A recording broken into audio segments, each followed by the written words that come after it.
Ассалаумағалейкум қазақ арнасының көрермендері, барша қазақ елі армысыздар. Ассалаумағалейкум. Қалдарыңыз қалай, дендеріңіз сау ма?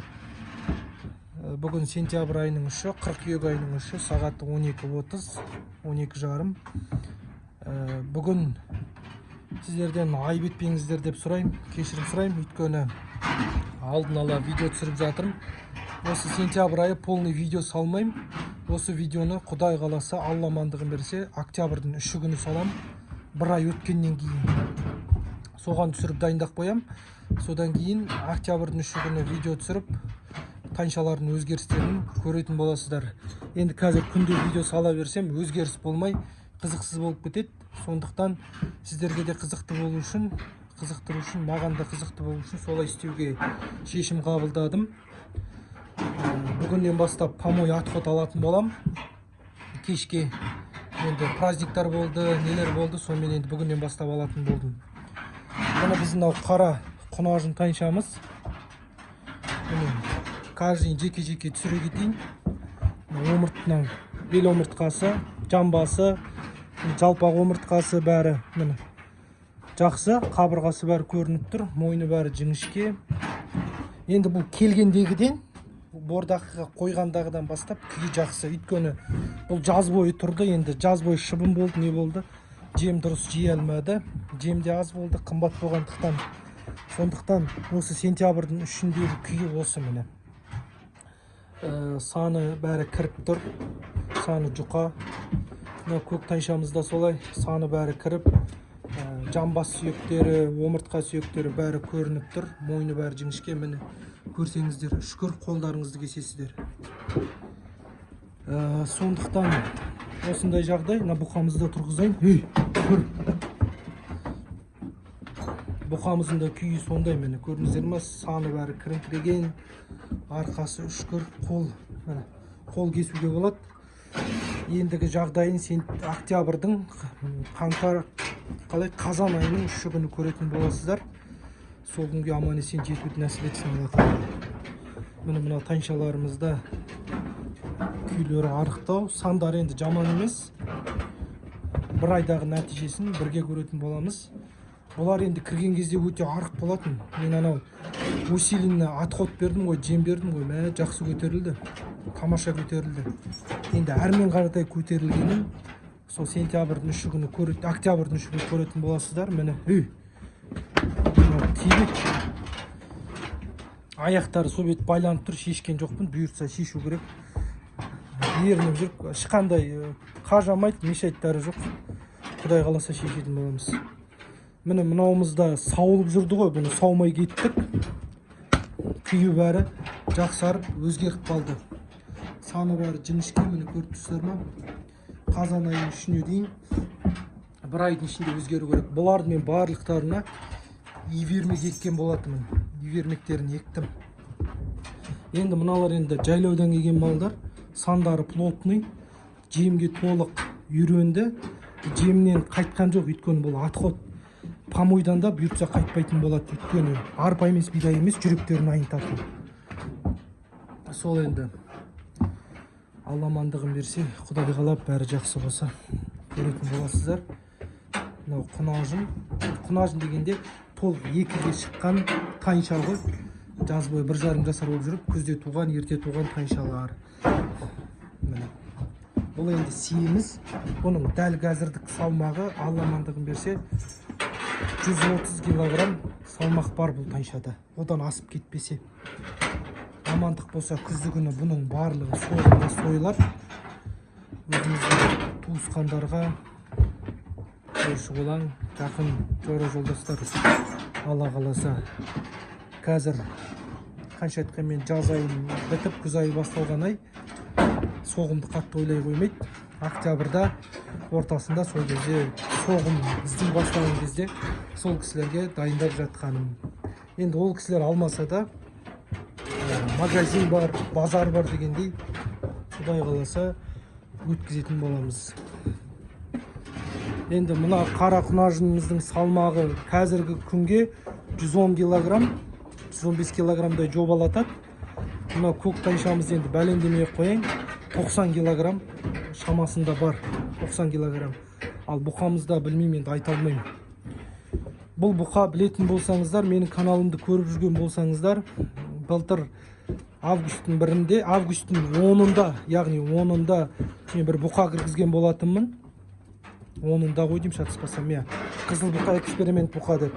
Дәл сол бұқаның күйі, кірген уақыттағы күйі. Енді әрмен қаратай, даже ол бұқаның күйіне сәл жоғарылау ма, или сондай ма білмеймін. В общем, 100 килограмм жоқ бұл бұқада. 80 килограммның шамасы деп ойлаймын өзім. 80 килограмм салмақ басып қалу керек. Өйткені бұл бұқа арық болатын, өзгерді. Аллаға шүкір, жақсы өзгерді. Мыналарда да сондай 80, 100, 90, арғыларымыз 100, 130 салмақ сондай. Қайырлы кеш, құрметті көрермендер. Қазақ ет арнасының көрермендері, міне біздің кешкілік бордақыға дайындап жатқан тамағымыз, яғни каша деп аталады. Бұл андай каша емес қой, білесіздер. Арпаны, бидайды, жемді қайнатып бермейміз. Яғни бұл кашаның құрамына тартылған арпаның отходы кіреді. Содан кейін помой кіреді. Яғни помойда борщ, көже, картошка, морковь, банан, бананның қабығы, вермишель. В общем, біраз дүниелер бар. Жұмыртқа. Осыны үстіп араластырамыз. Полный помойға 2 ведро, 4 ведро отход араластырып, бұқа тайшалардың кешкі астарын осылай береміз. Каналға тіркеліңіздер, лайк басыңыздар, комментарий жазыңыздар. Аман сау болыңыздар. Міне, құрметті көрермендер, ассалаумағалейкум тағы да. Бүгін қыркүйек айының 11-і. Қыркүйек айының 11-і, таңертеңгілік уақыт. Мазайғап, боқ шығарып. Міне, алдында түсірдім, 3 күні түсірдім. 3-нен кейін сонда 8 күн уақыт өтті. 8 күннің ішіндегі өзгеріс бар ма, жоқ па енді. Осылай түсіріп отырам. Енді қара құнажымыз кіргендегі күйінен қазіргі күйі өте ерекше болып қалды. Сандары толды, бұты екі ортасына жер жабылып келатыр, бұлай түсу керек, түсіп, бұлай домалану керек қой. Енді Алла қаласа нәтиже жақсы, амандық болса өзгерсін, көріп отырамыз. Бұқамыздың да бойы мына тайшаға жетіп алды. Алла қаласа осы темп ұстаса бойы асып кетеді. Санын көрсеңіздер, ішке кіріп тұрған, енді домаланып келе жатыр жер-жерден. Тайшаларымыз өзгерістер жақсы. Енді кірген видеолары бар, Алла қаласа солардың бәрін монтаждап жақсылап салатын боламын. Іштері, бүйірі бәрі кіріп кеткен, арық болған. Өйтсе солардың бәрін салып, толық бордақы деген нәтижесін көрсететін боламын. Видеоны күнде салып отырған жақсы ғой әрине, бірақ халықтың көз үйреніп, мал семірді ма, семірмеді ма, біле алмай қаламыз. Сондықтан өйстіп ара-арасын түсіріп, толық видео жасап, салып отырғанды жөн көрдім. Осылай результаттарын көрсетіп.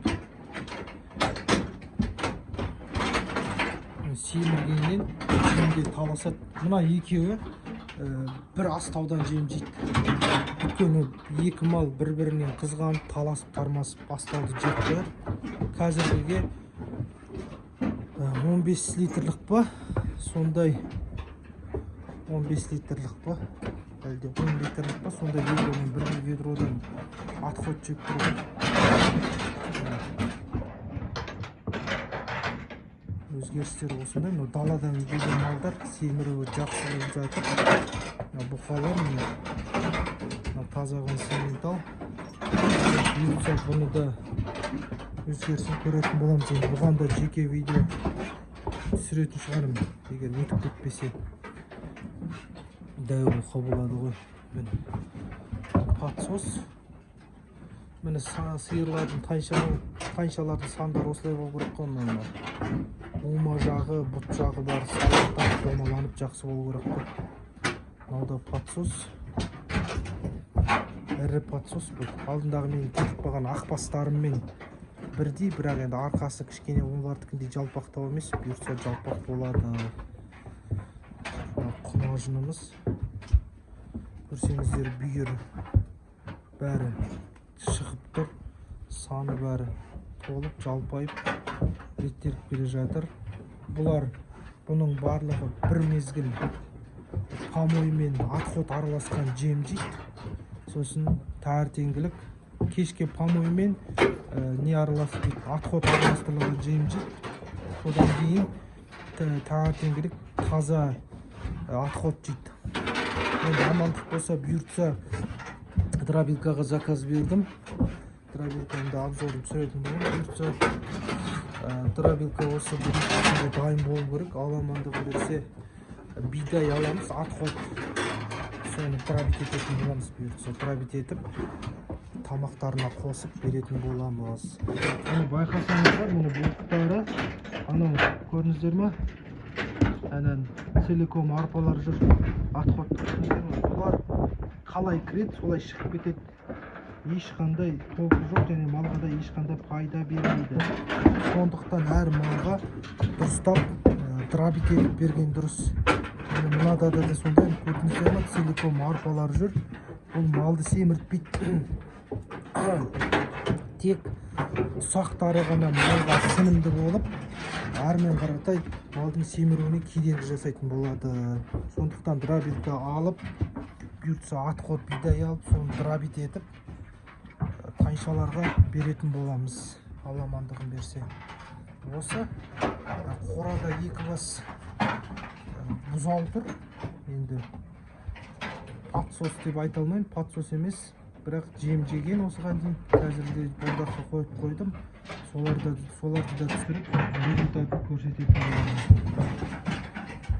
Енді бұйыртса тағы да бір аптадан кейін, 5-6 күннен кейін тағы бір видео жасайтын боламын. Әр видеода малдардың өзгерістері әртүрлі болу керек негізі. Сол каналдан алыстамаңыздар. Ал қайырлы кеш, құрметті ағайындар, құрметті Қазақ Атамасының көрермендері. Бүгін қазан айының 4-і, яғни 3 күні кеше видео сала алмадым. Сапарға шығып кеткем жолға. Сала алмадым. Енді сол айып етпеңіздер. Қораның буғын тазалап, сіздерге де көруге жақсы болсын деп бүгінгі видеоны бастайын ба деп отырмын. Бір айды қорытындылайтын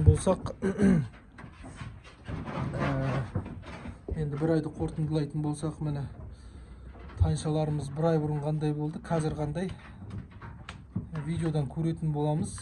Маған да аса қатты бір көзім ештеңе өзгеріс білмей қоймады, неге екенін білмеймін. Видеодан көретін боламыз, видеода көрінетін болады. Алла амандығын берсе, міне сағат кешкі 4, 3:30 ғой, 4 болды. Сол боқтарын шығарып, тайшаларды міне қыр арқалары енді бидай жеп жатыр. Таза бидай беріп жатыр. Қайтады, жейді, қайтады, жейді. Ешқандай қоспасыз. Отходты да алуды тоқтаттым. Таза бидай.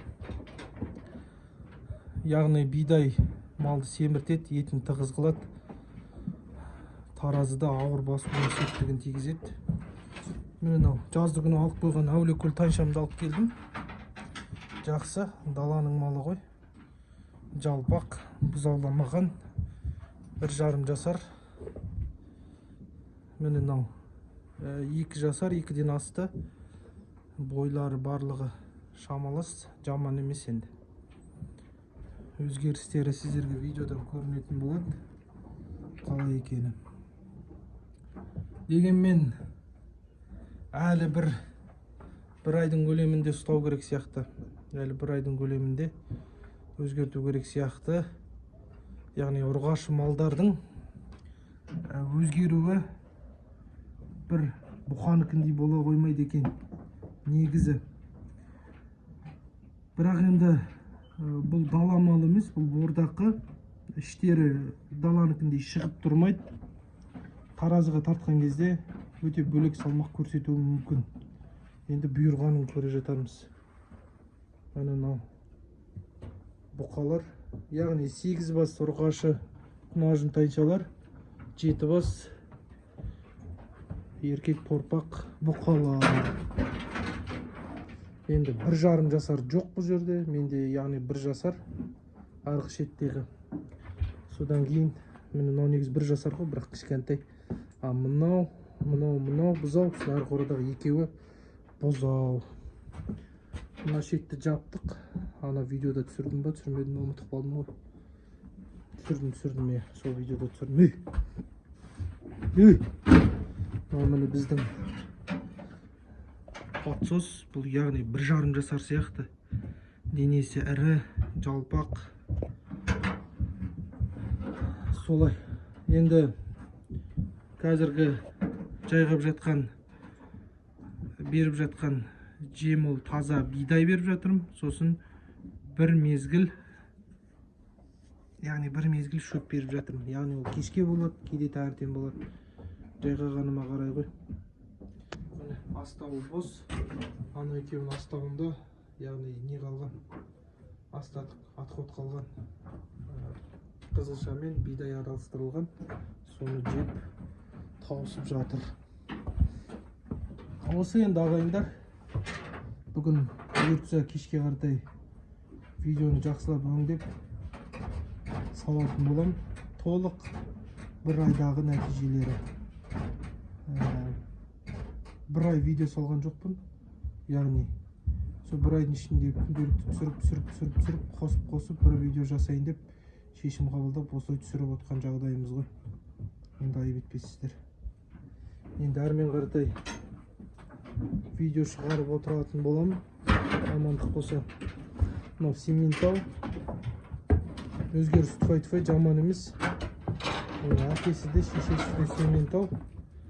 Келгенде енді осыдан көруге болады енді. Осыдан көре алам енді өзгеріс. Келген кезде арық болған. Бір күн тамақ ішпей, жатып, тоңып, қораға үйренсем қазір налармен қатар жемді өкіртеді. Күйі өзгерді, оңалды. Бұйыртса, Алла амандығын берсе, егер осы бұзауды күтіп, витамин егіп, ивермек әлі түге егілген жоқ бұларға. Наларға егілген жоқ, ивермек. Тек витаминдары ғана егілгенде жоқ. Түге егілген жоқ қой бұларға. Сол бұйыртса осы бұзауды күтіп, баптап, бағып, сатпай өсіретін болса, бұл бұзау келесі жылы бұйыртса көктемде тұқымдыққа нағыз бұқа болып шығады ғой. Бойшаң. Бұл Симменталдар бойшаң болады. Бойы тез өсіп кетеді. Тамағы уақытылы, бәрі уақытылы болып отса, тез өсіп, келесі жылы, енді айтпай қойын, баға өзгеріп кетуі мүмкін ғой енді. 1 миллионнан аса 1 миллиондай бағаға кету керек. Сойма емес, тірідей, тұқымдыққа. Симментал мясомолочный порода, яғни сүтті де береді, етті де береді. Осы енді. Мынау білетін болсаңыздар, менде Микки Маус бұқа болды ғой, каналымда видеолар бар, көрсеңіздер болады. Тура соған ұқсайды. Бұның да атын Микки Маус деп қойдым. Сол енді. Құрметті көрермендер, осындай жерде арғы қорадағы бұзауларды көрсетпей қойын. Олар да осындай. Мыналарда екеуінен биік, ана қара мен жасты бойлар. Осы ұрғашы мал семіртіп көрем деген азаматтарға көріңіздер.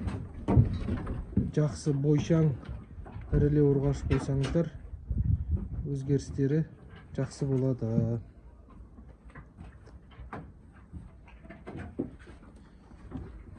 Мынау біздің 1 жасар бұқамыз. Бұл бұқаны бойға беріп жатыр ғой. Бой өсіп жатыр. бойы биік өз жасына. Жақсы. Міне мынау. Бұты қалай? Чұқа болатын осы ең бастапқы видеода, каналда видео бар, кірген кезде чұқа болатын. Саны ірі.